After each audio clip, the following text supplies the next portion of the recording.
think it's the first.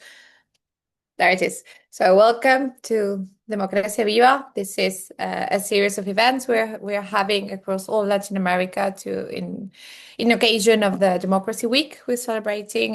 This is a 9-year initiative that we have been working with different NGOs across Latin America and the Global South in general. Today, we're going to have a very interesting conversation. This year, we are focusing a little on the role of algorithms and how they are shaping democracies, our relationships, and the general construction of societies. So today, we will be discussing about resilience, democracy, and this interaction and how platforms, tech, and in general, the concept of resilience is interconnecting with democracy. And for that, we have two amazing experts and a third that may be joining after, in case you have seen our flyers. So we have Professor Shakuntala Banerjee. She's a professor of media, culture, and social change in the Department of Media and Communications at the London School of Economics, where she also serves as program director for the MSc Media, Communications and Development, and as a departmental representative for the local branch of her trade union, UCU. She's a recipient of more than a dozen teaching prizes, including the 4th European Award for Excellence in Teaching in the Humanities and Social Sciences and the Tenure Prize. Professor Banerjee has published extensively on media literacy and disinformation, young people, children, and media, as well as creativity, audiences, gender, and race on screen, new media, and hate, with more than 100 articles, chapters, and monographs on fascism and authoritarian uses of media, Orientalism and racism in media, Hindi cinema audiences, horror, social media use in the Middle East and North African children, childhood social class and media in India and audiovisual disinformation. Her last book, Social Media and Hate, published with Ram Bhatt, details historical factors in the backdrop to contemporary online hate. And recent, she edited the collection on discourses and strategies of the global far right, with Evian leading deals with the ways in which technologized hate, including the use of AI and Gen AI, is undermining democracy and destroying lives through racist rhetorics, disinformation, misinformation, and dehumanization. It would be really interesting to hear more about her. We also have Jennifer Sir, which is an associate professor of political science at Universidad Torcuato Di Tella in Argentina. She also does research with Asuntos del Sur. She thinks and writes about democracy, political representation, and qualitative methods.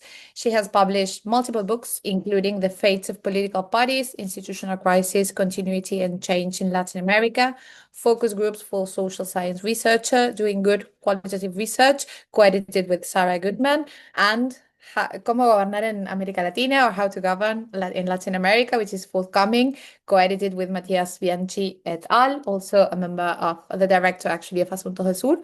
Her work is also found in a wide variety of academic journals.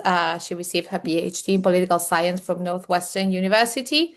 We will also be having Nick Cheeseman probably joining later today. He has a minor delay. And moderating this conversation, we have Anna Becker, who's a policy advisor who recently graduated from the Masters of Public Policy at the London School of Economics with a Chevening Scholarship awarded. She has experience as chief of staff and speechwriter in the Argentine National Congress and the executive branch of Argentina, and has also led political campaign strategies. And she holds a degree in political science from the University of San Andres in Argentina too. So it's great to have you all here. Anna, leaving the floor to you, and we'll stay interested in what you have to say. Thank you all for being here.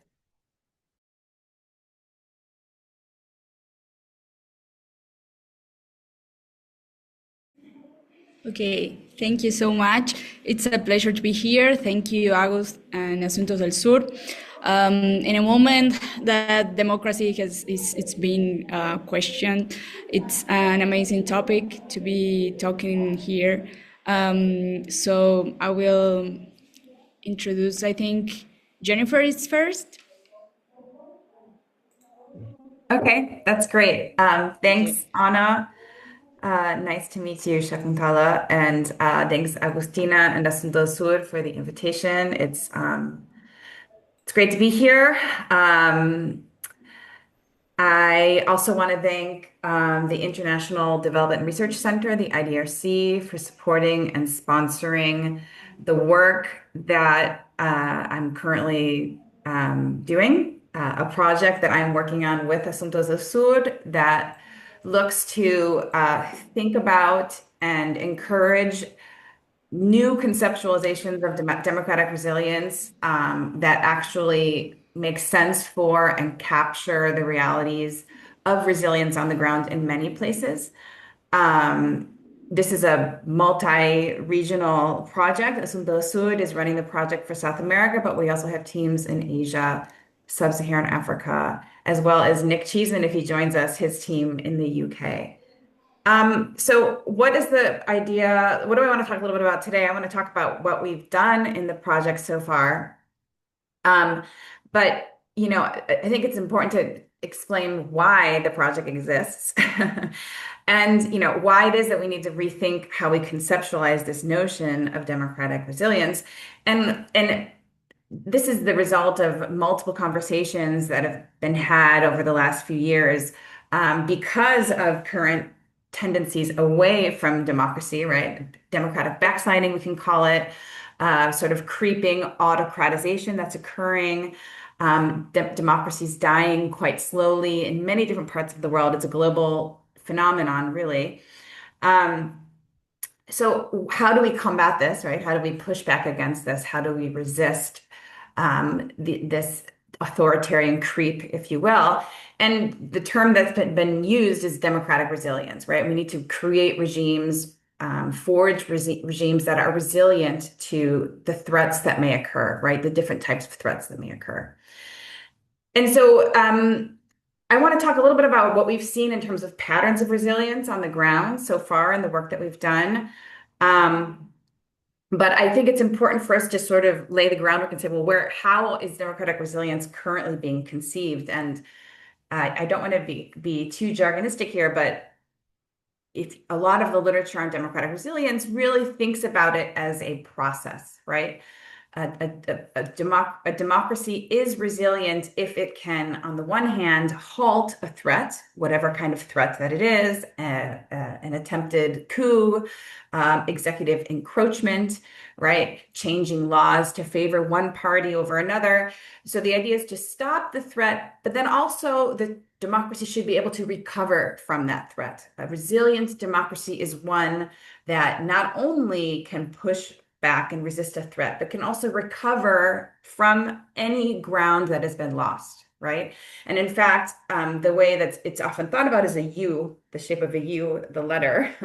So a resilient democracy is one that, if there's an attack against the democratic regime in one way or another, and the level of democracy drops, you should be able to stop, right? A resilient regime will be able to stop that attack from happening and then recover the level of democracy that was lost. So the overall trajectory looks like a U, and the democracy bounces back from that authoritarian threat. Now, when we think about how democratic resilience looks on the ground, those of us who have started to look at it, I live in Argentina. I'm not from Argentina, but I live here. I have for many years. I've spent a lot of time studying Andean countries, Bolivia, Colombia, Peru, Venezuela, and we see a lot of halting of democracies, right? We see them able to push back against threats, but recovering from democracy seems to be a lot harder, right? Recovering what was lost seems to be a lot harder. We see an autocratizing leader can be voted out of office. So we can vote Bolsonaro in Brazil out of office, but it's much harder for laws that have been changed to be changed back, or for institutions that have been changed to be recovered, right? This is much more difficult to do. And there are good reasons for this. One, just because an autocratizing leader may be elected out of office successfully, it does not mean that bureaucrats that worked with him or her are also removed from office necessarily, right? So there are a lot of authoritarian holdovers, individuals, actors who are interested in not seeing any changes reversed. So all told, we think that democratic capital is more easily depleted than rebuilt, right? These are the intuitions that we're working with. Democratic resilience should be very hard to do. Recovering from an authoritarian setback will be very hard. So these are the intuitions that we're operating with, sort of the hypotheses, if you will, that we're working with. And now I want to talk a little bit about what we've actually seen in practice in terms of the patterns of democratic resilience, right? What does it look like on the ground? How common has it been, and where does it occur? So we are currently speaking with journalists, activists, academics in South America, in Argentina, Peru, and Colombia to get a sense from them, like what it means to push back against from the point of view of the press, what it means from the point of view of civil society, what they can do or what they have done to sort of push back against authoritarian threats. So we're building from the ground up some intuitions, but we can also study, we're building from the ground up some of our findings, right, that we're still working on. But we can also study existing databases that have tried to measure this sort of U-shaped democratic comeback, right? To what extent do we see democracies bouncing back and recovering from authoritarian, different types of autocratizing threats? And so we can study this data, and the data I'll be talking about now very quickly, just to finish, come from the Varieties of Democracy group, which is a wonderful group of individuals who've put together a very extensive expert-based survey asking many different questions about what democracy looks like in each of the countries in the world, different facets of democracy, different facets of authoritarian regimes as well. So they have measured the extent to which from 1900 to 2022, there have actually been democratic bounce backs, right? These sort of U-turn shaped trajectories. And it's really interesting to look at some of the patterns. If you look at their data, some of the patterns of resilience. The first thing that we see when we study their data is that democratic resilience, that U-turned conception of democratic resilience, democratic bounce backs, if you will, are very rare in the 21st century. There have been only 10% of countries that have experienced, excuse me, sorry. We see U-turns, right? We do see democracies bouncing back. This is true. What is very rare is that these U-turns endure. And this is something that we have found, right? That only 10% of democratic bounce backs have lasted for more than 5 years. So typically what we see is that a country will recover a certain amount of democracy, but within a 5-year period, there's another authoritarian threat, right? And from that second threat or third threat or fourth threat, we may not see the recovery be quite as high. So only 10% of U-turns of these democratic bounce backs have really lasted for more than 5 years in the past 25 years. In the 21st century, right? This is the first 25 years of the 21st century. However, if we look at the 20th century, U-turns were much more enduring, right? So over 80% of the U-turns that we saw, that we measured, lasted for at least 5 years. So there's a very different sort of resilience patterns if we look at the 20th century versus the 21st century, right? So what's happening here? And we think that this sort of change in terms of what resilience looks like over time is suggestive of multiple things. First, there are far more democracies in the world today than there were for much of the 20th century. We know that many countries democratized starting in the mid-1970s. So when we're looking at democracies today, there's many more to look at than in the first 75 years of the 20th century. And of course, there are more democracies today, and they differ in terms of their quality, right? So we can compare democracy in Denmark with democracy in North Macedonia or democracy in Bolivia. They look very, very different. And indeed, if you compare the quality of democracy in, let's call it the global North, right, sort of Western Europe and the United States versus the global South, these differences in the level of democracy are systematic, right? In general, the average quality level of democracy in the global North is much higher. And we should not be surprised, I think, that younger, lower quality democracies exhibit different patterns of resilience than older, higher quality democracies, right? That latter group, they tend to have more robust institutions. They tend to have more stable party systems. And so we should expect that the actors and the tools that might be necessary to resist a threat and then recover from it will be very different in a place like Denmark vis-a-vis a place like Bolivia. So we really think it's important to contextualize our understanding of democratic resilience in order to take into account these differences. Another reason why resilience looks different in the 21st century has to do probably with the change in the types of threats that are occurring, right? Um, Two very famous political scientists, Daniel Zevlad and Steve Levitsky, wrote a book called How Democracies Die. And their main point is that democracies are dying differently in the 21st century. And that's because the threats are quite different, right? So instead of seeing democracies being overthrown essentially overnight in a very open, visible, public way, instead of them being overthrown by revolution or being intervened upon by an outside actor, democracies die much more slowly, right? You can see an executive power, the executive branch centralizing power and slowly weakening, checks and balances by weakening the Congress or neutralizing the courts. Um, so it's a very different set of threats that are occurring. And so it's much harder, they argue, to recover from these slower, less visible, less public, more piecemeal types of threats. And the argument that democracies die differently today is global in scope, right? All democracies in the world appear to be facing these types of threats. However, what they don't recognize in this work is that even though threats in the 21st century look different from threats in the 20th century, there are still parts of the world that are vulnerable to these 20th century threats, right? So the number of attempted coups across the globe have gone down significantly in the 21st century, but they're still quite high in sub-Saharan Africa. We've had notable coup attempts in Latin America.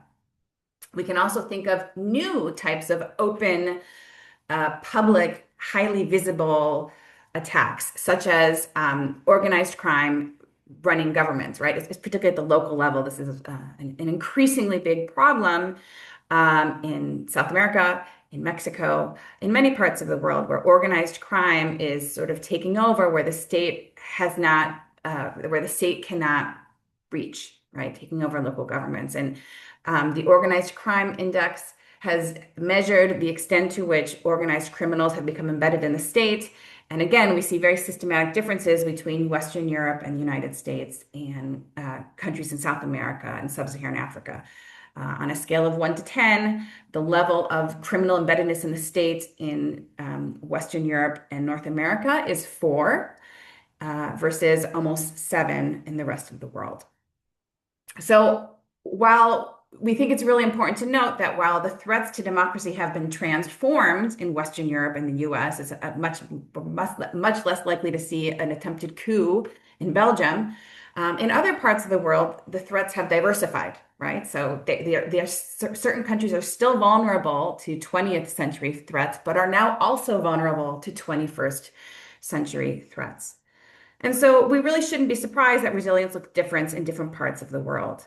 And this is something that I guess I just want to finish by saying if we measure the way, again, using the varieties of democracy database, if we measure the instances of bounce backs in the global south versus the global north, we do find that U-turns tend to be, these democratic bounce backs tend to be much more enduring in the global north, right? Sort of in countries that have more robust political institutions, that have been democracies for longer, they're older democracy. That over 54% of democracies in the global north have over 54% of democratic bounce backs have lasted for at least 5 years in the global north. In the global south, it's just 33%. And so these are patterns that are reflected over this entire time period. So I guess I just want to end by saying that our understanding of democratic resilience really has to be able to accommodate these different patterns of resilience. We need to understand that resilience is very hard, but it's probably harder or differently hard depending upon where you are in the world. And I'll leave it there. Thanks. Thank you very much, Jennifer. Super interesting. And as you said, it depends on the country and how we can zoom in each country and the history of each country to try to understand democracies and how we can make it better. So I guess now I can introduce Shakuntala. So she will talk more about technology or how the speeches and narratives of resilience can be complex to understand for this. Thank you. Thank you. Thank you so much. Thanks to both of you, Anna. When I was invited, I thought 10 minutes, wow, to summarize this huge thing. And you did such a great job, Jennifer. But also you threw up new problems for me because you talked about democracy and you talked about resilience and democratic resilience, but we didn't really talk about what is democracy. And we didn't really talk about what is resilience. And indeed, my work over the last 30 years has questioned taken for granted notions of what is democracy and has questioned taken for granted notions of what the older democracies considered to be good democracy and what new or young or fledgling democracies call democracy. And I would argue that across both the global north and the global south, there is now a massive gap between what might be termed an ideal version of democracy, which let me define as one where all citizens and residents have a say in the governance of the country, in their own everyday lives, in which dignity is guaranteed to those who are the weakest in society, and in which rights are protected by an infrastructure which, as you might put it, is somewhat impermeable to wars and warlords and overturning by people who deal in Bitcoin. So what you might consider to be criminals in the state and what I might consider to be criminals in the state, I think might be different things. So when we're doing research, we might be looking at different things and therefore we come to different conclusions and perhaps contradictory conclusions, because there was a great gaping hole in the discussion just now. We didn't talk about the country that constantly trumps itself as being the greatest democracy today, one of the oldest democracies, which has not only proved itself absolutely porous to infiltration by illiberal, anti-democratic and fascist forces, but which for the last, well, for almost as long as I've been alive, certainly, and probably longer than all of us have been alive, has been overturning democracies in other countries and seeding the destruction of populations which are trying for democracy. And we could talk about Bolivia, we could talk about Honduras, we could talk about Nicaragua, we could talk about El Salvador, in which the United States has consistently intervened to undermine democracy. So whether we're talking about the 20th or the 21st century, whether we're talking about 1 million dead in Iraq or probably more than 600,000 dead in Palestine, the great hand of one of the international champions of so-called democracy is there. And I'm not usually someone who wants to align myself very quickly with, anti-imperialist whistles. But it has to be said that the distinction between those good old-fashioned Western European democracies and global South ones is fast falling from its pedestal. We had a march of more than 120,000 fascists through central London yesterday. And maybe not every single one of them is a card-carrying fascist, but they all came to see Steve Bannon, Elon Musk, and another fascist called Robinson declaim about Islam being something that needs to be eradicated from the West, which is a call to genocide. If you may, that's been publicly broadcast on public service television. So let's contrast that with the bounce back that's currently happening in Brazil. right? Where we've had a Supreme Court which held its nerve. We've had a government which held its nerve in the face of its very powerful and massive neighbor falling flat on its face when it comes to your version of democratic resilience, which is how far can the state retain its structures of democracy, how far can the legislature retain its structures of democracy, and so forth when a new regime takes power. So if we talk about the attempted subversion of democracy in the US and the attempted subversion of democracy in Brazil, what we see is that Brazil has now done what the US should have done, but somehow was unable to do. And I think there are three factors involved, which is what I had initially wanted to start talking about, which is that the toll on citizens who are active for democracy is unequal. And thence stems my extreme reluctance to validate resilience as a category of thinking about people, about movements, and about democracy itself. And I'll give you my reasons. So in all of the work that I've done in Western Europe, in India, other parts of South Asia, and in Latin America, and I visited last year, I visited Peru and Colombia as well, it has been very, very evident that the burden for pushing back against authoritarianism, for building up piece by piece, or rebuilding, should we say, piece by piece, structures which have been destroyed in one fell swoop by either crony capitalism, which is in league with authoritarian states, or by coups, that work, which takes a toll on the body, which takes a toll on the mind, has fallen very much on the poorest communities, on people who are already despised and marginalized, on women, on LGBTQ groups and trans folk, on land defenders from indigenous communities, and that the death toll amongst these groups in the great overall tally of democratic resilience is far, far higher than it is on middle class, middle-aged, white passing voters in all of these Latin American countries, certainly. So we've got these groups who are fighting to retain the spirit of democracy, but are never acknowledged as being what makes democratic resilience.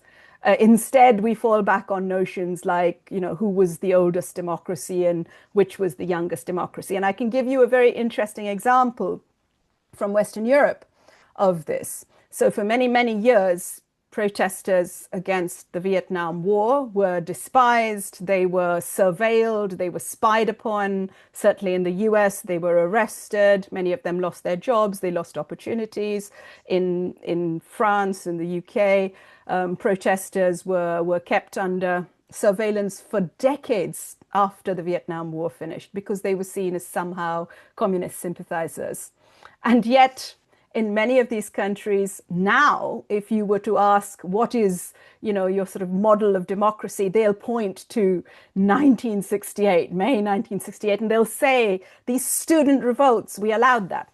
2% of the population, many of whom had to go against their families, had to suffer incredible personal losses, many of whom ultimately actually killed themselves because the toll was so heavy.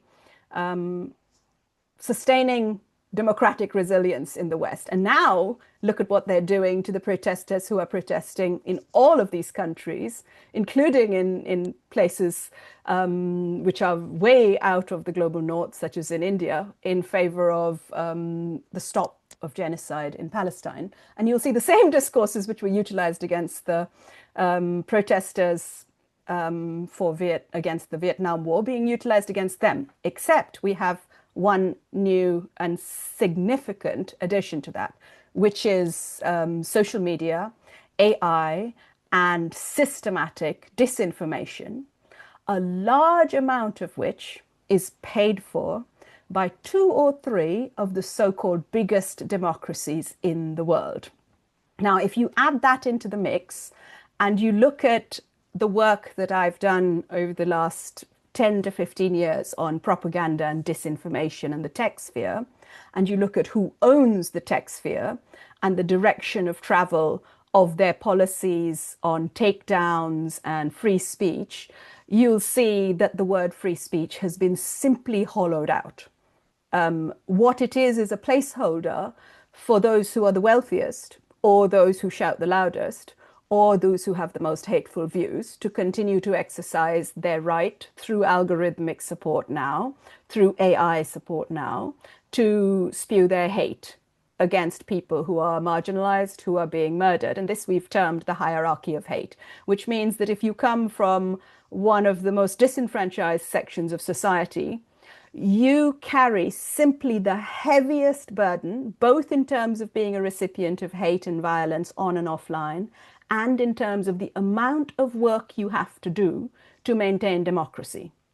You don't just pick up your voting card and walk to the booth. You literally risk your life, sometimes every day, to say, don't cut down this tree because it's part of the Amazon, don't pollute our rivers, and so on and so forth. And I can give you statistics for the next 4 days of the numbers of land defenders killed in Colombia, in Brazil, and so on and so forth. But I think I'm going to rest there by simply saying that if we talk about democratic resilience without talking about who's doing it and the toll that it's taking on those people, and the fact that actually all our old categorizations of what is democracy are based on a really racist hierarchy, which ignores colonial legacies and ignores post-colonial wars and coups initiated by the global north, I think then we are in a very problematic area. So even big statistical research needs to take into account both those microcosms of democratic resilience within communities, as well as the fact that actually probably the British state has as many criminals in it as the Bolivian state, if not more, just that they're able to hide better. And we just welcomed a big war criminal to the UK in the form of the president of Israel. So I think, we can say that democracy is not alive and kicking here. It is very fragile. And again, the toll is being taken on those who are the most marginalized. I stop there. Thank you, Shakuntala. It's okay, Shakuntala, or I'm saying it super.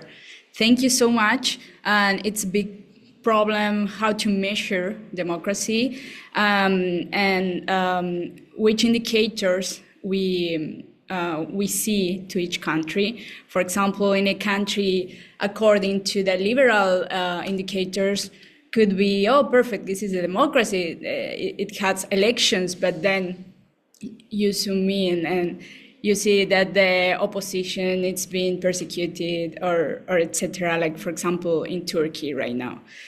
Okay, so just as a thought, so lately there have been many examples of strong economies and stable development in countries with autocracies. Meanwhile, in several democratic countries, problems with unemployment, productivity, and innovation are growing.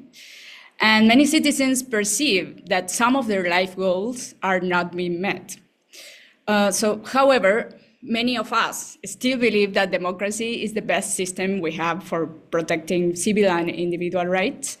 So let's begin the round of questions to maybe understand more and consider how democracy can be a strength using maybe technology or another tools, we will see, to transform itself into a better system that is more aligned with the current needs of its citizens. So let's start with Jennifer. In your work, you question the myth of democratic... Anna, I'm sorry. I think Nick is here. Should we see if Nick, are you here? Where is it? Fantastic. Can you hear us, Nick? I don't know if he's Hello, Nick. Are you okay? Hi, guys. I am right. here. I am okay, but I'm just walking to where I can sit down. So maybe if Jen takes the next one, hopefully in about 5-10 minutes, I'll be able to join you. Fantastic. Thank you, Nick. We are... No worries, but I'm listening in. We are glad that you arrived safe and that you can join in 10 minutes. So maybe if you agree, we can start with one question and then we will have Nick. Okay. So Jennifer, in your work, you question the myth of democratic resilience. How do you see the rise of algorithmic governance complicating or even weakening this resilience in fragile democracies? Yeah, so I just this is great. I wanted to just acknowledge when Tala said it. It was a really provocative intervention, and I agree with everything you've said. I could not say it as eloquently. Um, I should say I don't want to defend the varieties of democracy data set as the way to understand democracy, but it is a very important way that, at least in political science, they're measuring democracy. And one of the points that we want to make is you can argue that things like democratic resilience are occurring and that levels of democracy are recovering because the numbers say as such. But if you look past the numbers, which is what we're trying to do, we can see, for example, systematic differences between different regions. We're currently advocating for, I don't know if we're advocating for, we're currently utilizing the global South, global North distinction because we're trying to capture, for example, the different sort of the colonial legacy, right? And the real reasons why that there are systematic differences in how democracy looks. However, as Shakuntala said, democracy has never been ideal or ideally realized in any part of the world. I'm from the United States. I'm certainly agree with you that in many ways it feels we've done more harm than good when it comes to supporting other democracies in the world or how we support them or what we're supporting. So I just want to acknowledge that. I think now we're going to Anna's question. So thinking also of conceptualizing and how we think about democratic resilience, how we think about democracy. I think we could also ask the question about algorithmic governance. It's not something it's not a term that I particularly work with, and I suspect that Shantala, who has looked at sort of the role of digital technologies, will have more to say about this. I want to say that I am taking algorithmic governance to mean sort of the use of online tools to help with governance, be it a democratic government, however conceived, or another type of regime. That's how I'm going to think about it when I think about this question. And I guess what I'm coming to, again, I agree with Shakuntala about the role of citizens in terms of being the real source of resistance and resilience. And it's absolutely the case that the cost of resisting is going to be very different, right? Depending on who you are and where you are. And I really am going to take that point to count when we move forward and we talk to individuals on the ground in the 3 countries where we're doing research. But I guess for me, when I think about sort of how algorithmic governments might weaken or complicate resilience, I think about sort of the impact that it has on citizens, right? The access that we have to technology and the use of technology by governments, right? Um, I'm absolutely convinced that citizen support for democracy is key, again, for resilience, right? And so what happens with the use of the use of online tools by government, which is how I'm conceiving of this, right? I think that a big point to raise about, again, at the aggregate level, citizens seem to support democracy less now than they did 25 years ago, right? That's what a lot of polling tells us. That, again, not disaggregating to different groups of individuals, but citizens as a whole tend to be much less happy with democracy. So when you're unhappy with a regime and then you're exposed to different alternative models of governance, alternative ways of thinking about the world, it's you can become vulnerable, I think, to I guess it's sort of a vicious circle, right? So you're already unhappy with your government officials. Political parties in South America have almost never been popular, right? Now they're at an all-time low in terms of the number of individuals who support political parties of one kind or another. Individuals are really unhappy with government leaders. It's not unusual that they're then going to reject the regime that those leaders represent. What I think is the case is that when we compare sort of again, this is not my area of expertise, but authoritarian governments, I suspect, have fewer constraints, right, when it comes to spreading lies, when it comes to spreading disinformation, when it comes to anti-democratic propaganda. And so if you're already feeling unhappy with your regime and then you're being exposed to lies, disinformation, then yes, I think citizenry as a whole can become even less enthusiastic about democracy and even less likely to support it against an attack. I guess I'll leave it there. Thanks.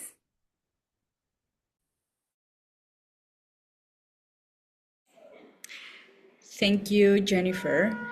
And let's check if Nick, it's, no, I think he will need 5 minutes more. Okay.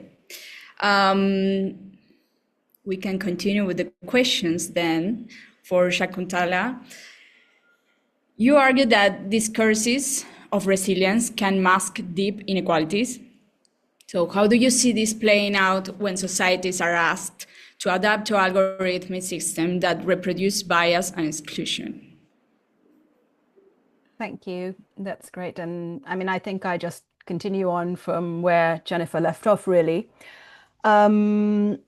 I have a very gloomy outlook from the work that I do. I mean, studying hate at the best of times is not a very happy thing to be doing. And then looking at the addition of the technologization of hate and the way it's automated, the way in which it spreads through communities gives me quite a bleak outlook, in the sense that what I think is happening, or what has been happening on a very large scale, which again is not to say that those pockets of democratic citizens who are trying to resist authoritarianism aren't also using technologies to do so, but simply that the scale we're talking about is 1 to 1,000.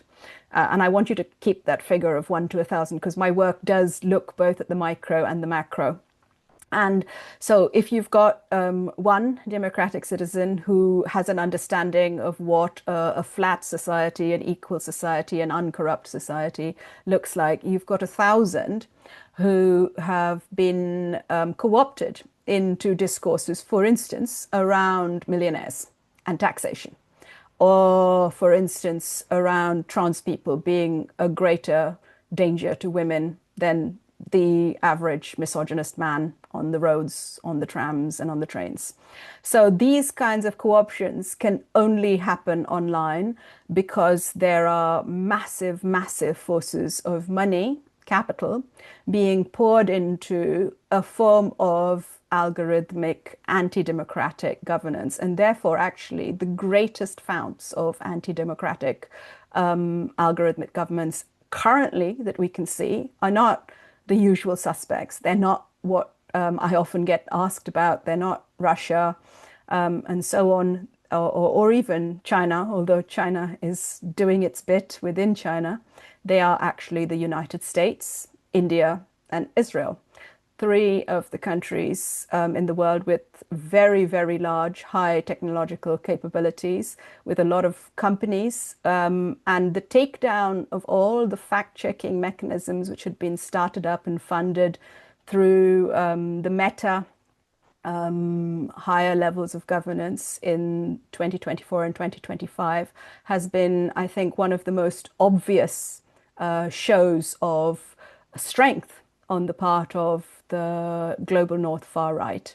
The fact that in October and November 2023, the largest amount of disinformation against Palestinians was coming out of India on a systematic, commissioned scale, and that algorithms were leading you to this disinformation before they led to any kind of unbiased information coming out of fact checkers or coming out of journalists who were on the ground, that tells you something else about the power of an anti-democratic public sphere online. And I call it a public sphere deliberately because the public is highly involved, or certain members of the public are highly involved in destroying democracy. Which leads to the question, when we say big democracies, what do you mean? And I think nowadays we can all acknowledge that many big democracies are autocratic democracies, authoritarian democracies, or illiberal democracies. The US heading that up, India being there right at the top, Pakistan being somewhere in the top, and so on and so forth. And I could go on with that list. We have Turkey, we have Hungary, we've got Israel. And what these places have in common in terms of the connection to social media and algorithmic governance of affairs which pertain to democracy is that all of them have loosened their control of the governance structures of media to oligarchs, and to oligarchs who have seen fit to use their power, as we see Musk doing nowadays, to put out the harshest disinformation against the people who are trying the hardest and in the most impossible situations to work against climate change, for instance, or to bring peace where there is war, or to provide food where there is famine.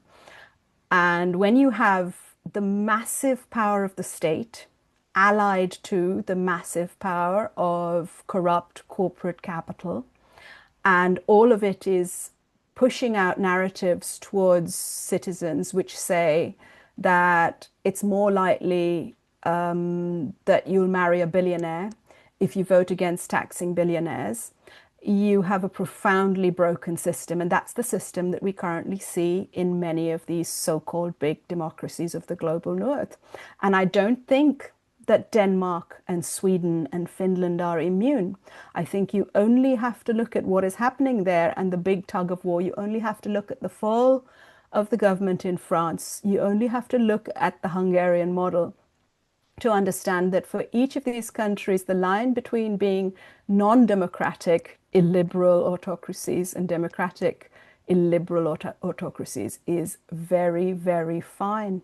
Very fine indeed. And that's because the current government structures, which are so-called democratic, are being undermined and eaten away from within. And citizens are being surveilled through the same mechanisms which are supposed to be supporting democracy. I could go on. There's an enormous amount to be said, but I think I'll leave it there. I have a very bleak outlook at the moment. Can I just want to interject and add to this. You know, we make this joke.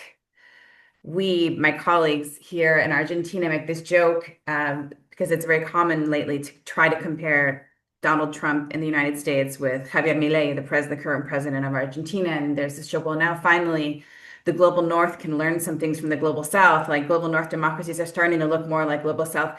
And, you know, I think we really need to unpack that joke a little bit, right? To think about sort of the origins of it and why we think it's funny. But I do think there is a case to be made that absolutely democracies are much more vulnerable everywhere for different reasons, right? I think in the 21st century, I do think that's the case.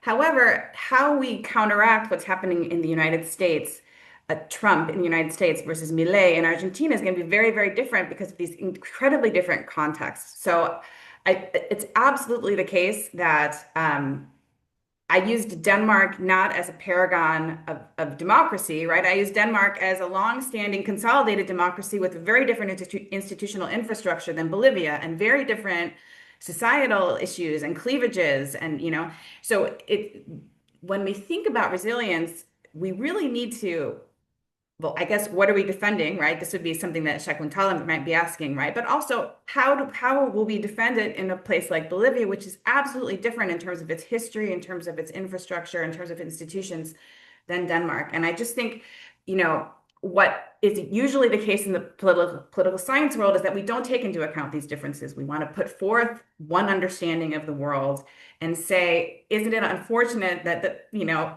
parties in Bolivia don't look like they should look. Well, no, parties in Bolivia look exactly how they should look for their particular context, right? And so making those sorts of comparisons, I think, is very unhelpful. And so I guess just building on what Shakuntala was saying in that sense. I see Nick is here now. He made it. I made it up. I'm staying in a room at the top of a very long flight of stairs with no lift. So I'm a little out of breath, but I'm here. How are you guys doing? Hello, Nick. Thank you so much. Thank you, Shakuntala and Jennifer. And just to let you know, there are storms in the UK, and Nick make his effort to be here with us. Hey, Nick, thank you. Did you arrive safe?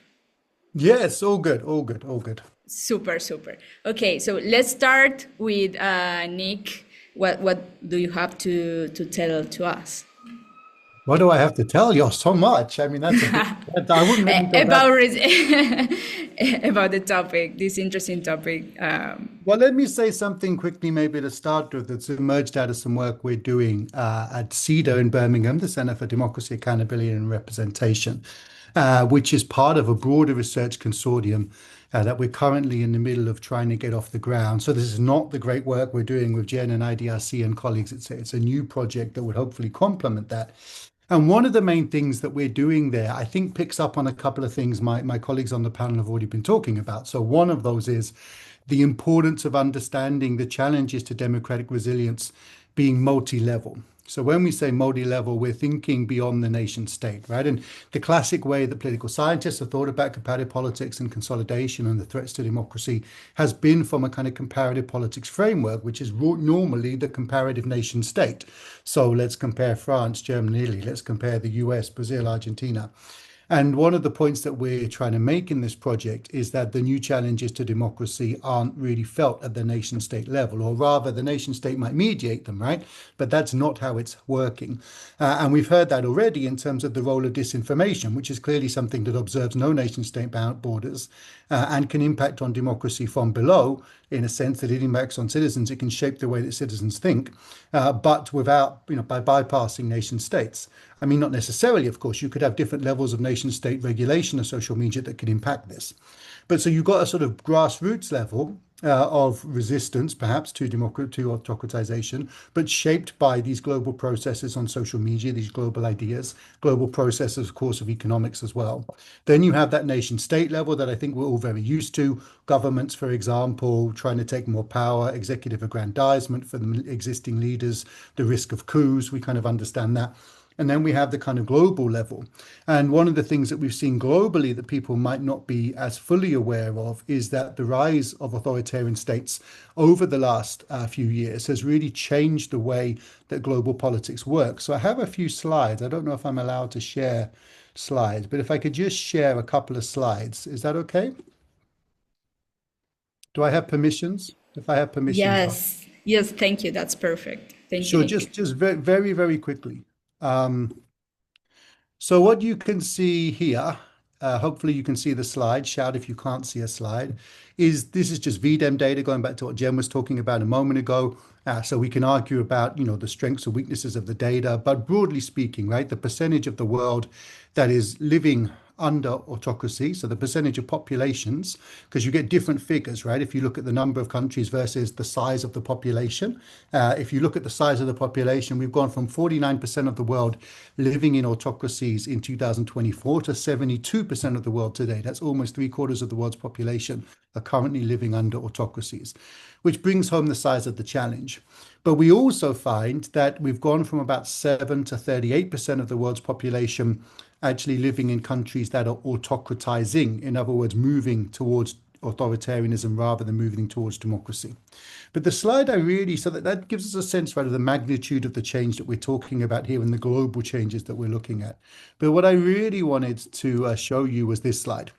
I put this slide together in the last few days for a number of reasons, because I wanted to get across to people the way in which the power of the global power and global economic power has shifted, right?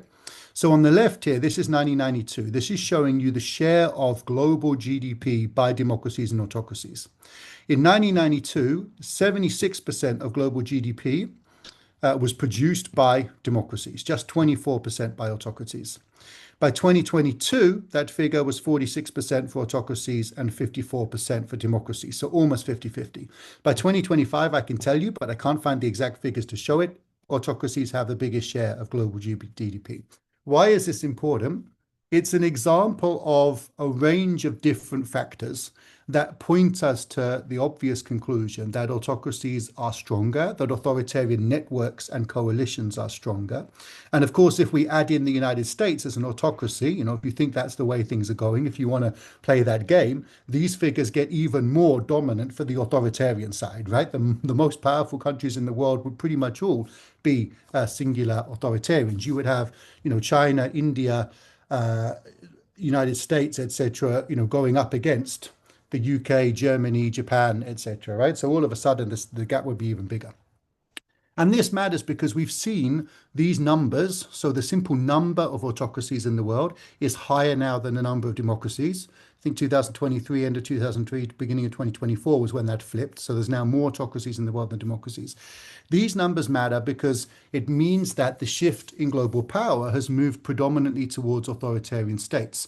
We can see that, for example, in terms of the United Nations, both the Security Council, but also thinking about human rights bodies within the United Nations. We now have a majority of members of the United Nations being authoritarian states rather than democratic states. And you could think about that in terms of the impact of global economy. So just to give you an example from a region that I work on, if we'd have gone back 15, 20 years, United States would have been the #1 trade partner to Africa, and most of the top 6 or 7 trade partners would have been democratic nations. Today, India and China both eclipse the United States, and there's a group of new trading partners for Africa that include countries we don't talk about that much, but include the United Arab Emirates, include Saudi Arabia, right? So the Gulf states are another rising authoritarian power in the world. So the argument of this approach is that we need to think simultaneously at these multiple different levels. We need to understand the shifts that we're seeing in global politics. Those are having the effect of undermining the protection of democratic norms in human rights bodies, in United Nations bodies. This is not to say, as my colleagues have already previewed, that democracies were ever consistent at promoting democracy or human rights. It's not to suggest that there hasn't been tremendous hypocrisy amongst Western countries about their role. But it is just to note that there is now much powerful grip by countries that are outwardly authoritarian. And so one of the things that's done, I think, is it's legitimated and emboldened a new series of authoritarian leaders around the world. I think the best possible example of this probably is what's happened in West Africa. We're used to, seeing coups in parts of West Africa. That's something that has happened over the last 50, 60 years. And we're relatively used to seeing those having some kind of populist legitimization component. But typically over the last 25 years, the rise of anti-coup norms, pressure from the African Union, a very strong anti-coup stance from the regional body ECOWAS, the Economic Community of West African States, has led to coups that were very short-lived and were generally presented as transitional corrective coups. In other words, coups that were designed to save democracy from itself and prepare democracy for a better future by allowing new elections with better candidates, right? This time round, we didn't. This time round, those leaders decided that they could stay in power in perpetuity. Many of them signed up to transition processes with ECOWAS as a way of trying to get rid of sanctions, but ultimately have started to backtrack on that. And we've then seen, of course, strong relations being developed with countries like Russia and with forces like Putin's forces and now they're called, I think, what are they called now? Africa Corps. That's the new name for Wagner in Africa. So the Wagner Group, but now called Africa Corps. And so what's really interesting here is we can see these multiple layers playing out. So domestically, people were fed up with the poor quality of their democracies. As Jen, I think, was talking about, people were dissatisfied with democracy. It was not delivering either economic growth or equality. And many of the leaders that I'm talking about in West Africa had undermined their own democratic legitimacy by doing undemocratic things, right? By postponing elections or manipulating elections. So they'd undermined their own democratic credibility. There was local frustration. There was also great frustration because of the level of insurgencies. So many of these countries have long-running insurgencies, either criminal networks, gangs, or extreme terrorist organizations or networks. So long-running insurgencies eroding that support and legitimacy of democracy. At the same time, you have a kind of process within the national elite of a crisis of confidence in the political system, which creates a window of opportunity in which military leaders think they can take power. Military leaders take power and then very quickly decide that they can probably sustain power because of the fact that they're getting military support from Wagner, which is helping them to protect themselves and sustain control of the capital, and because of new financial ties and deals that they can make with Russia, China, etc. And that combination of security deal with Russia plus economic deals with authoritarian partners enables them to think they can tough it out. So they then leave ECOWAS and say, we're no longer part of that regional bloc. We're now going to go it alone as our own regional bloc with our own trading agreements with our own authoritarian partners. What subsequently happens, and I've done some research on this recently, is that a lot of the countries that we would think of as being pro-democratic decide to basically go back to doing business as usual with these countries because they're scared of losing access and they're scared of losing a share of influence to countries like Russia. So countries like the UK, France, the United States, even before Trump and the recent incarnation, actually didn't push that hard on democracy in some of these cases because they were worried themselves about losing traction moving forwards. So actually, it's proved quite possible for these juntas to sustain that process. Now, why this is relevant for our discussion here of algorithmic democracy and algorithmic authoritarianism is that all of these processes were underpinned by very heavy Russian disinformation campaigns. And those campaigns are very interesting. According to the people who study them, and I don't work on the campaigns myself, according to the people who study them, these campaigns are characterized not necessarily by campaigning for or against a particular candidate in an election or campaigning for or against a specific event, but attempts to generate insecurity, to generate concern, to generate popular dissatisfaction and distrust in a way that creates opportunities for instability. So the argument of the people I know who work on this is it's not clear that Russia is simply behind one candidate and wants them to win. That may be the case somewhere like Moldova, Romania. That's not what we're seeing in these countries in Africa. It's more a deliberate attempt to destabilize the system and to create disconnects and dissatisfaction within the system. At the same time, of course, as promoting pro-Russian propaganda. And so one of the things that we've started to see is the local starts to reflect the international, right? These two are obviously not dissimilar. So a few months ago, there were protests in northern Nigeria where people from northern Nigeria who are frustrated with the government came out and started protesting. Now, there are loads of reasons to protest if you're in northern Nigeria: insecurity, economic problems, and the president of Nigeria since the last election is from the southern part of the country. So you don't feel that someone from your part of the country is there. But what was really noticeable is that in some of these protests, for the first time since I've been watching Nigeria at least, people were waving Russian flags and calling for a coup. So the question then is, where did this come from? And the really interesting thing for me, and I'd be interested in the other panelists' thoughts about this and how it plays out in their countries, is nobody can tell quite where this came from. No one can tell whether this was designed by Russian forces and proxies and was actually being deliberately deployed. Where did all these people get Russian flags to wave at the protests, for example? How did that happen? People don't just sell Russian flags on Nigerian street corners. Was this something that was implanted from outside? Was this something designed? Or was this something genuinely organic? Was it a genuinely organic response to what's happened in Burkina Faso, Mali, Niger? People saw those coups, and now in Nigeria, which has a civilian administration, are somehow thinking that that could be better for them. And I think one of the big challenges we have, and I don't have an answer to this, is that sometimes it's becoming quite hard to identify to what extent something is domestically generated from the local grassroots, and to some extent, and to what extent it's actually coming in from outside, and it reflects broader international tropes and the pushing of disinformation.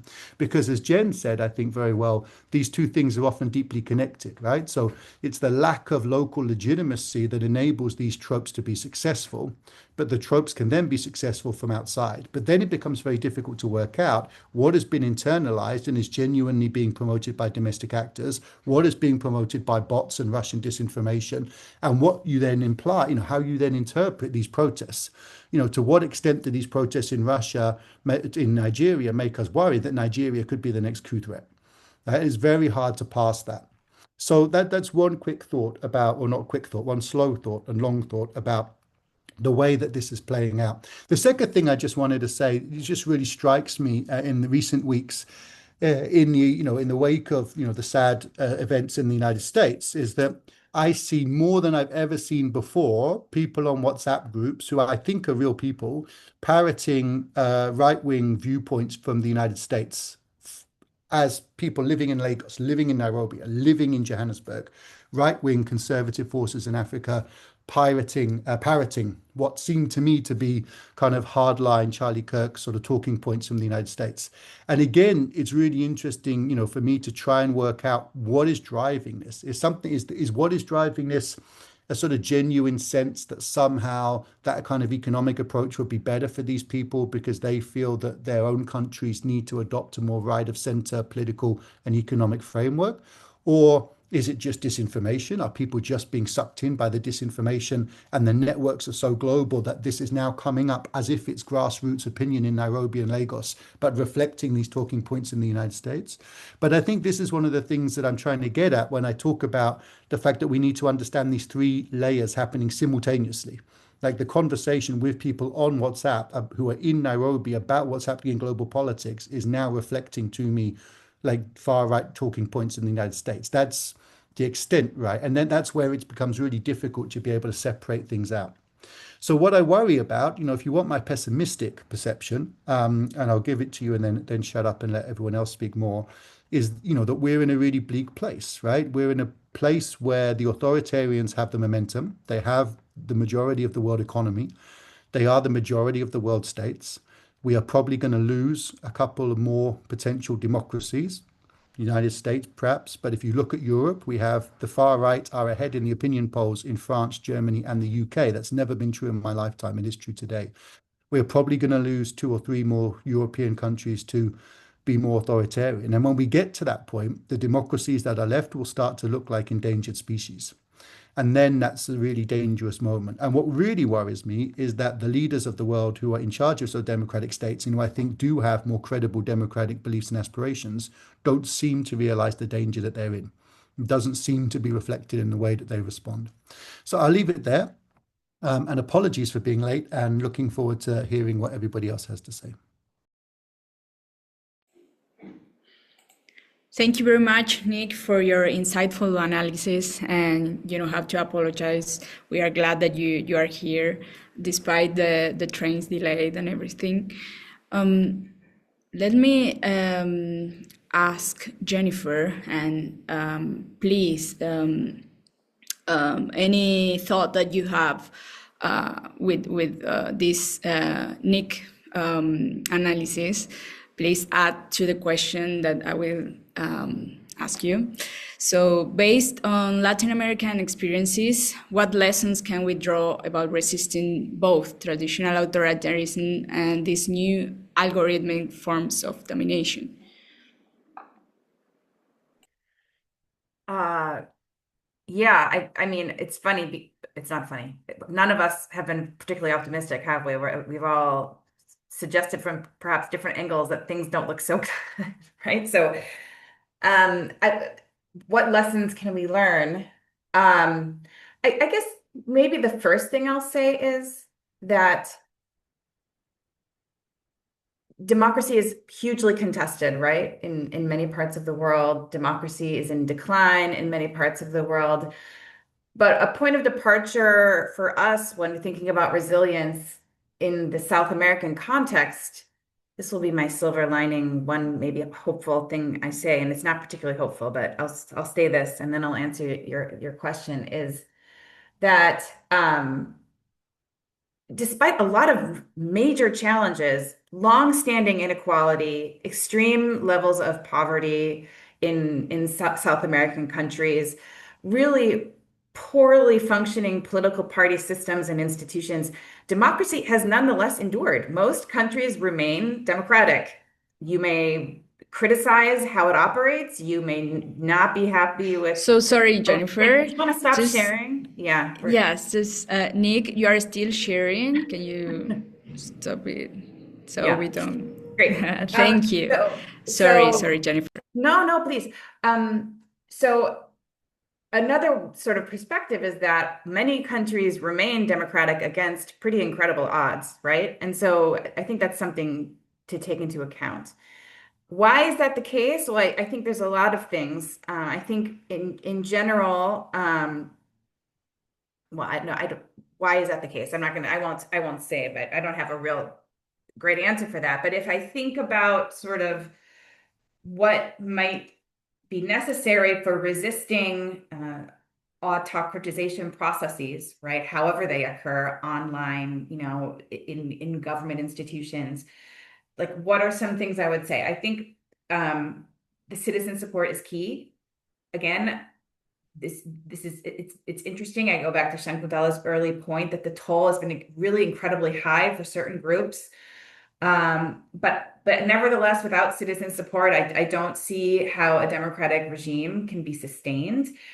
Why is this the case? Well, I think about, well, I guess I should say citizen support for democracy or for autocracy, right? So today in Guatemala, we have a president with a progressive message, a new political party that comes to power, Arevalo, with his new political party, really representing a potential threat to this political parties, the status quo.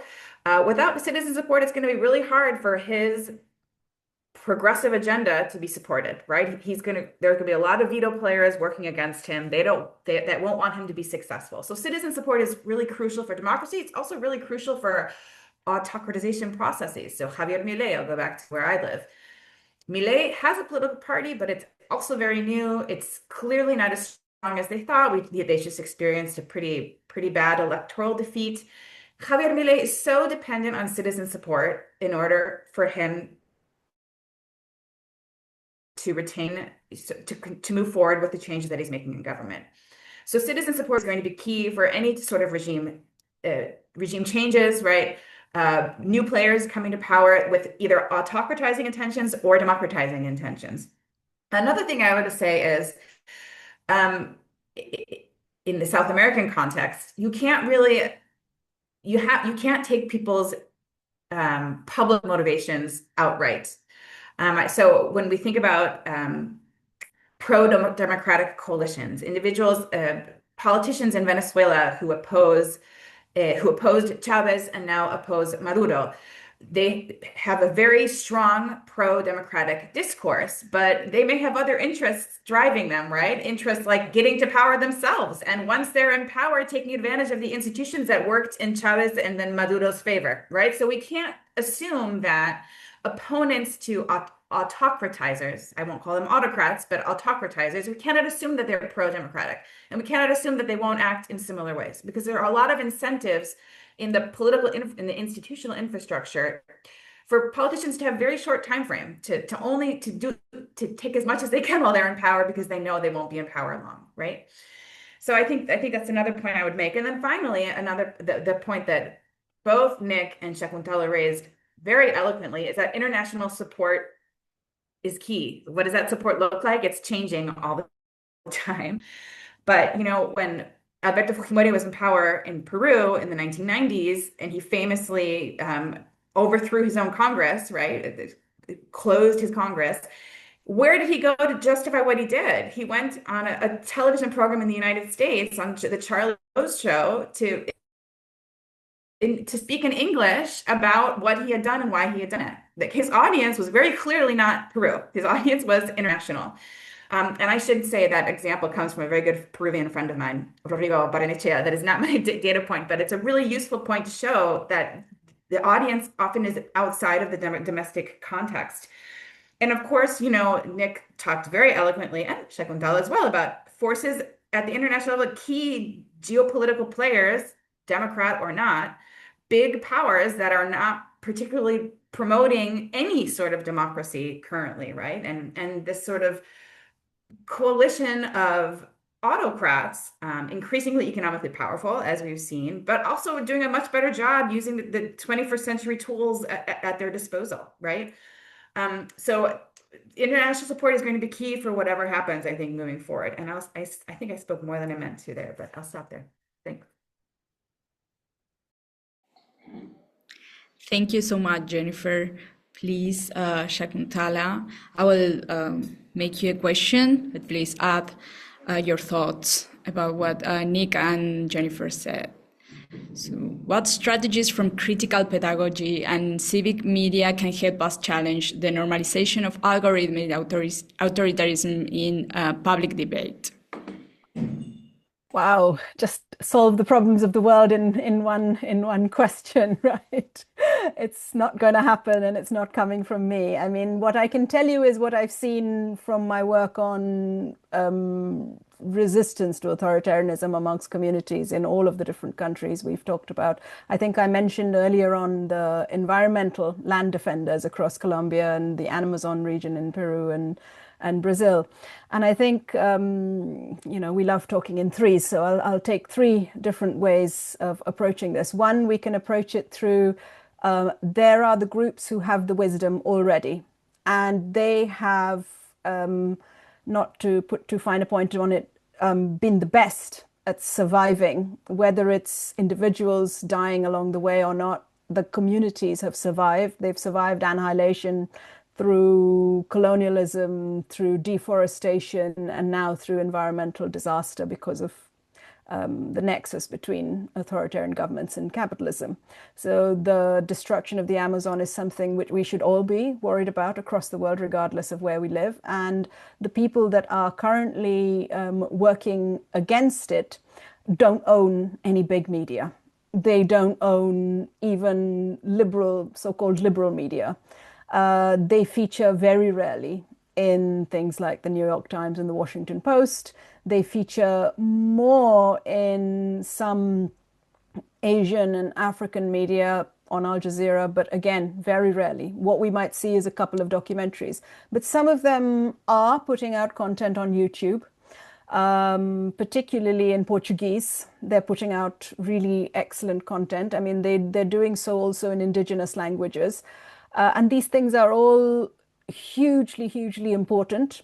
So I know that liberal media in the West tends to, sort of grab and run when they find an environmental NGO reporting on something in the Amazon region. They tend to take the story and run away and then just give the person a second or third byline or name in something without actually funding the media organization they took the story from, which is what we should be doing across the board. So we should be urging all democratic media, remaining democratic media across every country in the world, global north or global south, to fund people who are at the cutting edge of fights for democracy and against devastating climate change. And I think that's something that we can only do if we acknowledge that capital matters, that money matters to getting a civic media message out, and that people who were classic funders of these have in the last 14 months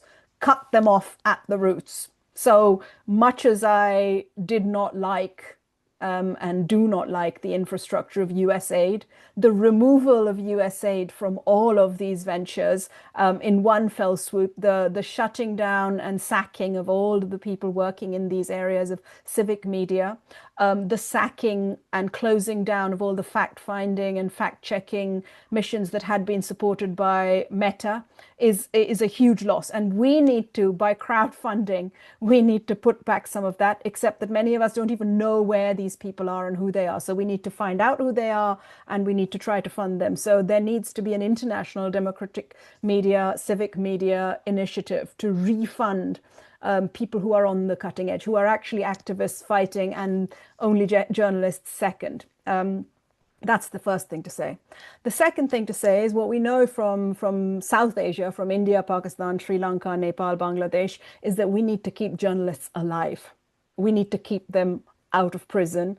And when they are in prison, we need to fight to have them come out of prison, because the states in all of those countries, as well as in Indonesia, Saudi Arabia, UAE, the US, they are imprisoning journalists who are reporting on financial misdemeanors which involve the state, or on environmental disasters which involve support from the state, or on rape, misogyny, and sexual harassment which involve members of governing parties and governments. So we need to, so I'm focusing mainly on journalists here, we need to try to keep people alive and get them out of prison when they are taking the brunt of that democratic resilience focus for us, when they're doing that work for us. And we need to absolutely celebrate their courage. I mean, there are people who are dead. I mean, the dead in Palestine trying to report on a genocide are going to be calling out to us for generations to come, I believe, because we knew what was happening. We see what is happening, and we have not managed to save them or even to memorialize them as, you know, one dead name piles on top of the next. So I believe that's also to be said.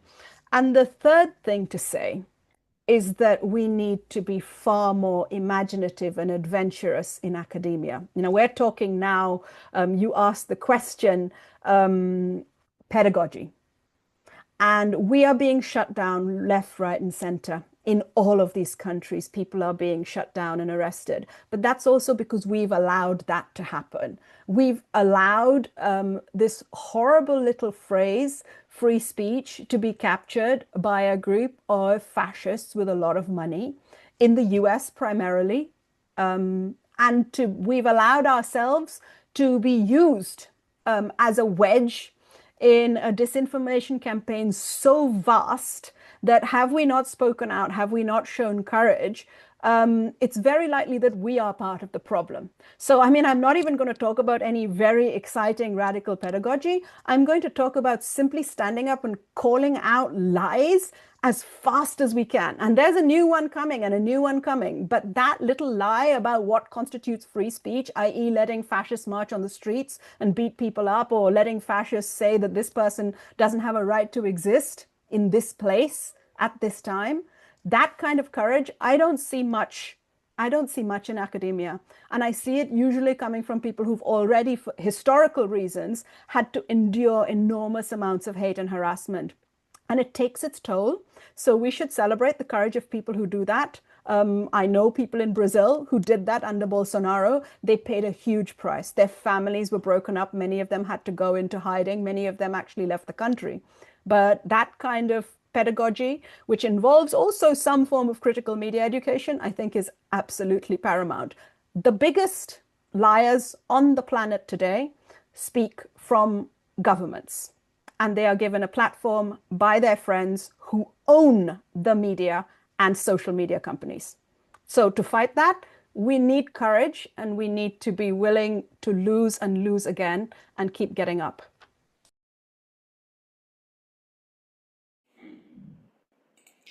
Thank you, Shikantala, for addressing this question in such detail and depth. I have a question for Nick, and then if all three of you could share some final thoughts, I will appreciate. So, Nick, your recent work offers lessons for strengthening democratic resilience. How can these lessons be applied to counter the rise of algorithmic authoritarianism?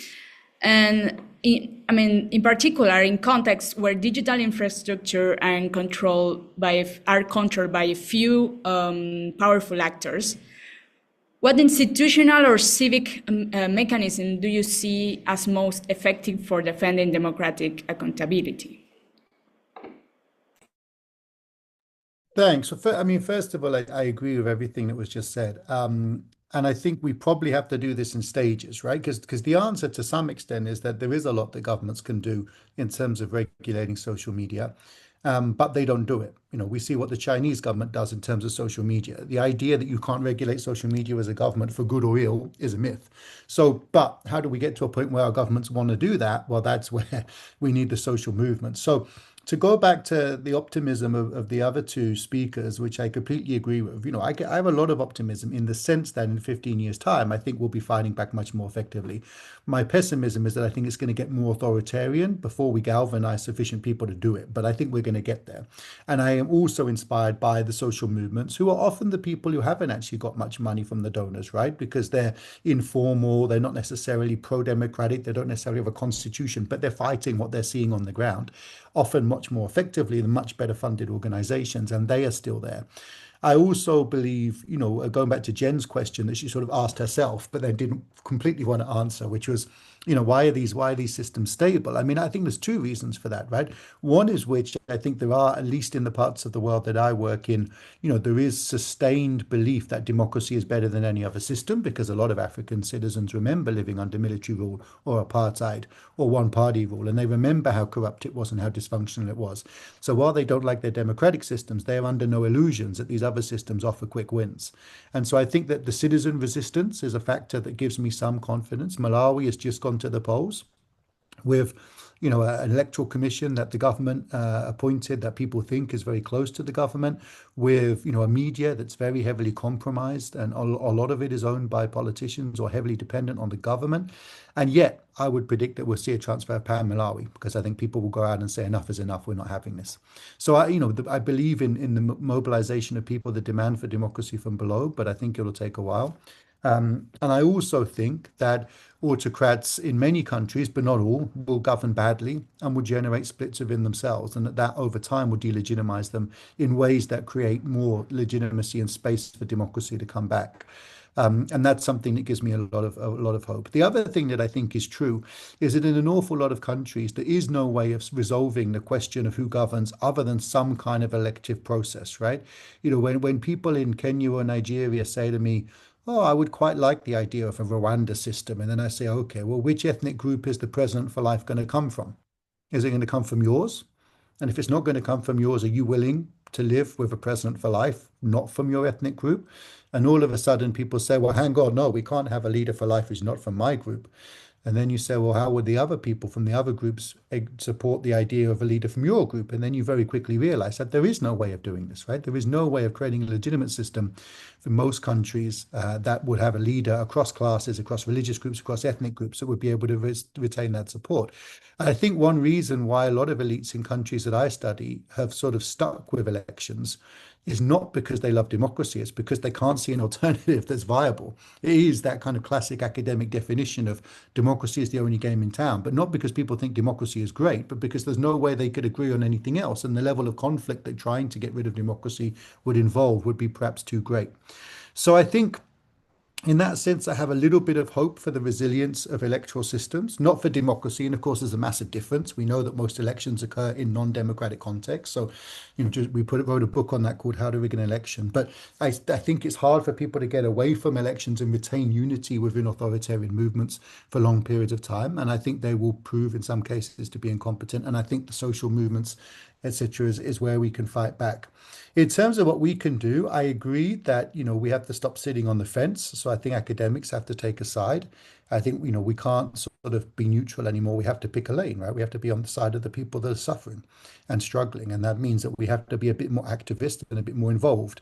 Asuntos and the collaboration that Jen has there is a good example. Myself, I run things called the Resistance Bureau, where we bring activists and journalists and opposition leaders, often across Africa, together to talk about resisting corruption and resisting violence and resisting repression.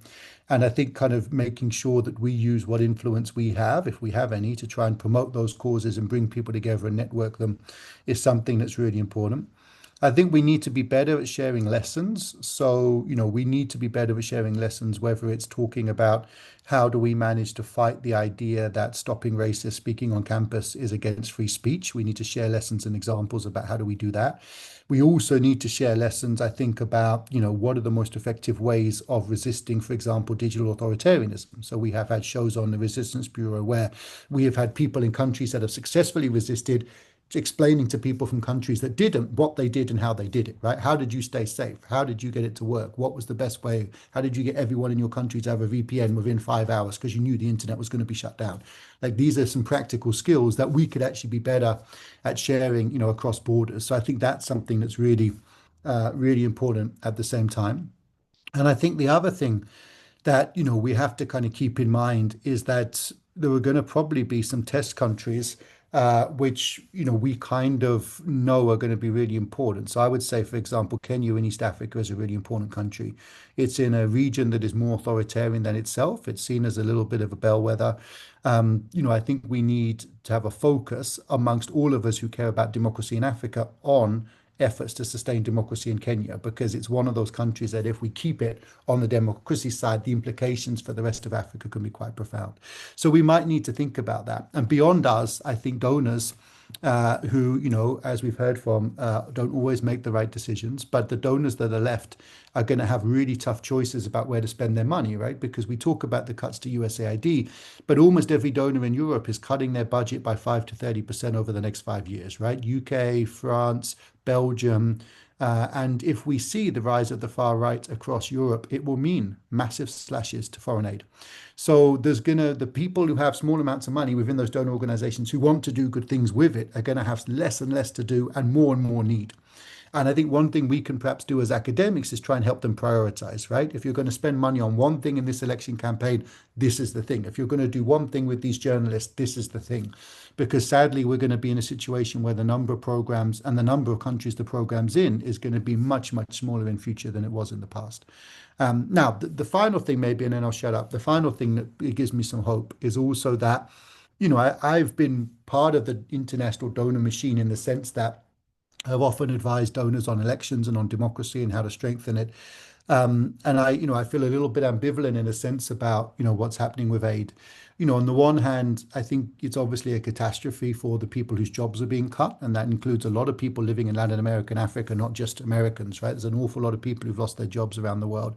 And the impact on the democracy sector is going to be very deep and very long. But there is a really exciting prospect that the next wave of mobilization will be less easy to label as Western funded and less Western sponsored, right? And the next wave will be more organic, grassroots, not funded from outside, therefore harder to delegitimize, therefore better connected to those social movements that we've been talking about. That's a really exciting prospect, right? For 5, 10 years, the politics of necessity. There will be no donor funding. We will have to find other ways to make organizations more domestically self-sustainable. And that's the biggest threat, I think, to the democracy sector, in my lifetime. But it's also a great opportunity to build something that is actually understood to be more locally legitimate and rooted. And that could actually, if we got it right, create a stronger foundation for re-democratization moving forwards. I'll leave it there.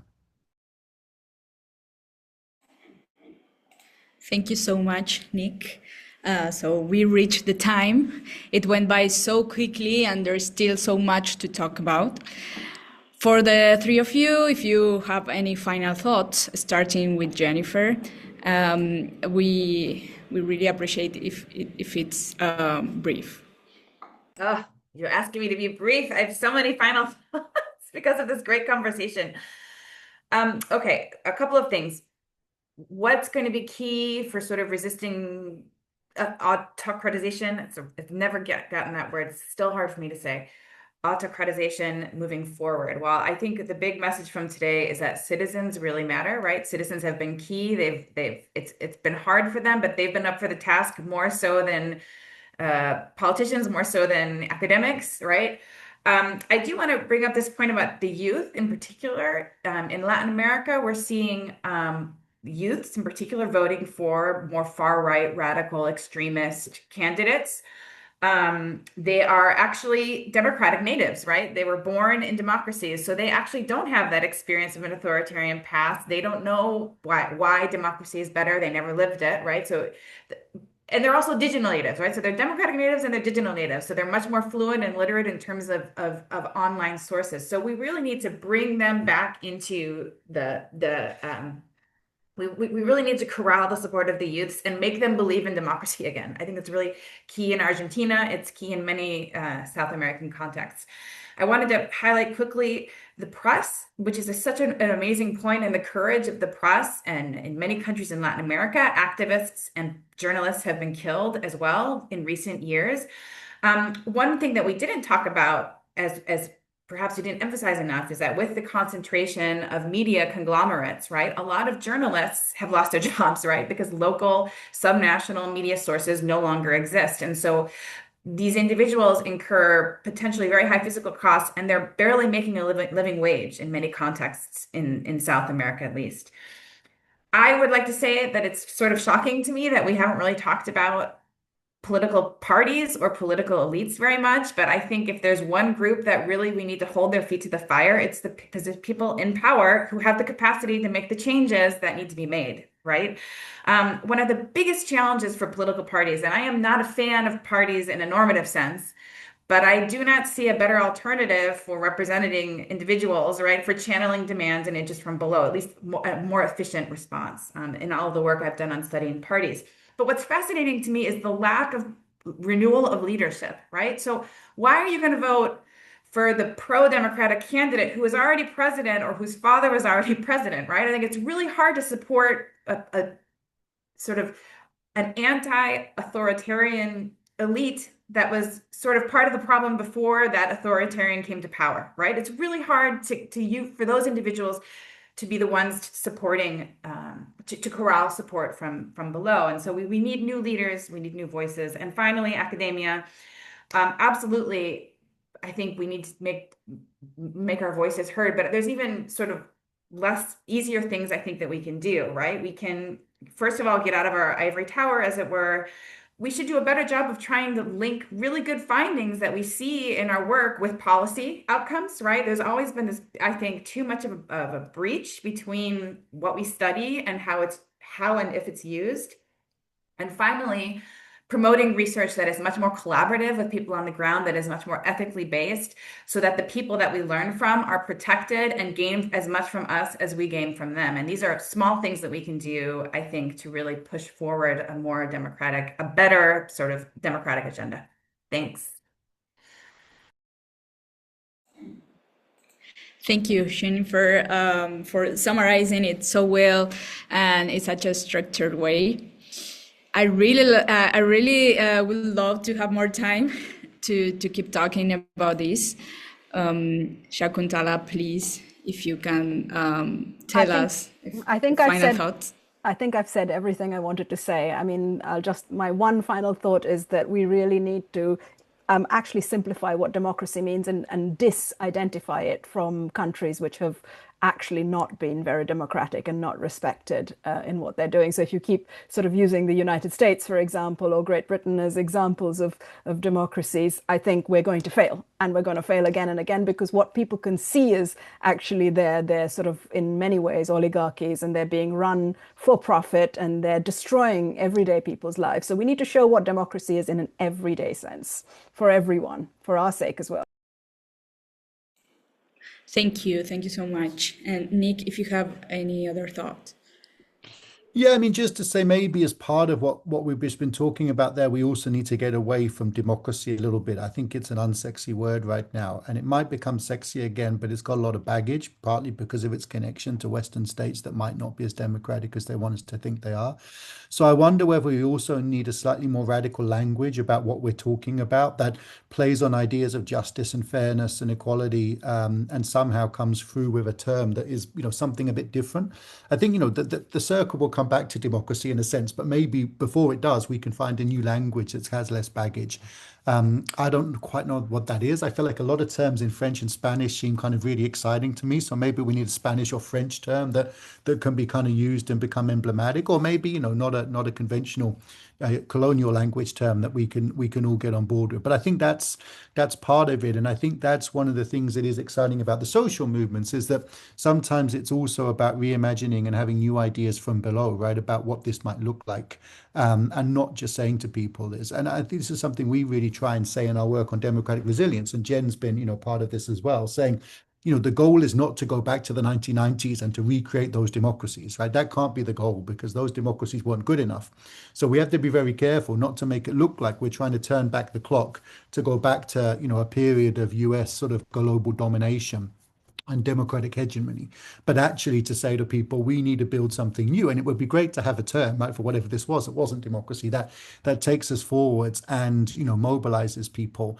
And I think if we do that, we can start talking about terms that I think resonate more with people, like fairness, right? People, people aren't against fairness generally. It's quite hard to be against fairness in general, right? These are terms that, in a sense, might be easier for us to mobilize around. So maybe a bit of sort of linguistic work, not the kind of sort of political theorist introverted stuff that turns people off, but actually trying to listen to people about what they do. The USAID actually did do this until just before it was dissembled by Trump.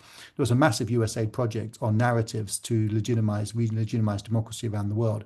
But I think almost in a sense that process shouldn't be led by someone like USAID. In some ways, it should be led from below, and that terminology that we're going to use comes from below. And if anyone's interested, just a final thing, my brilliant colleague who was visiting us at Birmingham for a year from Ottawa University of Ottawa, Rita Abrahamson, has just published a great book called The World of the Right. And in The World of the Right, they do two things. One, they look at the spread of kind of far-right groups and their networks practically, but they also look at their ideologies and where did they get their ideas from. And funnily enough, a lot of them were really inspired by Gramsci and counter-hegemony. And their take on how to defeat democracy and how to overcome democratic and liberal norms was rooted in a Gramscian approach. So anyway, just if no one has read it, it's a great book to read because it gives you a real clear roadmap of what they did, right? And this was not accidental. This was planned for many decades with many people working very hard with real thought about what would be the intellectual foundations of this. And that's now coming to, I'm not saying Trump was part of this, but the people around Trump, some of them were. Some of the people in the heritage were around him. Some of the people in CPAC were around this conversation. And so it's important for us to have a version of that conversation for ourselves that identifies how we actually win back the narrative. And I think, yeah, that book and others like it are also important. So I would encourage everyone to go and have a look and then think about where are our Gramsci's? What are we going to go and pull on to win the war? And what is the rhetoric that we can use?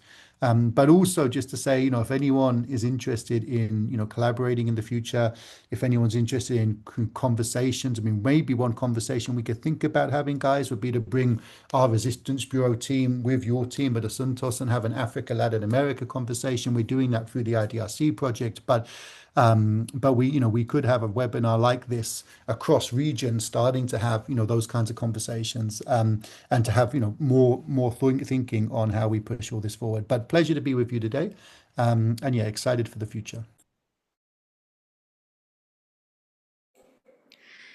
Thank you so much, Nick. We had an amazing conversation.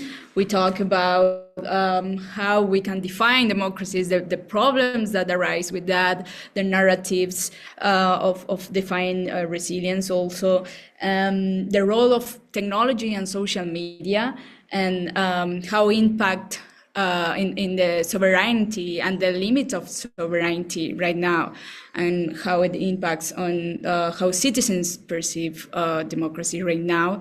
So I hope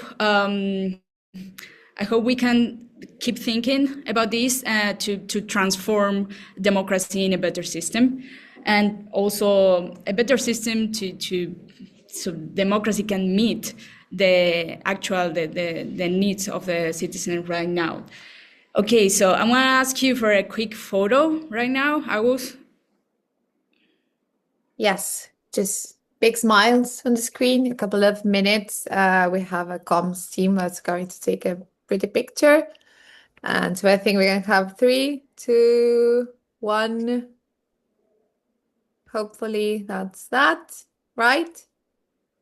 I'm assuming they did it. Super. So thank you. Thank you for the ones that are actually doing a translation in real time. They give us a couple of extra minutes. This has been amazing. And Thank for you. all that has been attending, keep up with all the activities we are having on the Democracy Week. You can check it on the Asuntos del Sur website and democraciaviva.org. We have a lot of activities all across the region, so Thank you so much, the three of you and Anna, for moderating this very interesting discussion, which is hopefully the first step of more topics and research on this. So thank you all for joining us Thank you today. so much, Agustina. Nice to Bye. meet you, and Thank thank you so you. much. Thanks for the Bye. organization and sharing. Thanks, Bye. everyone.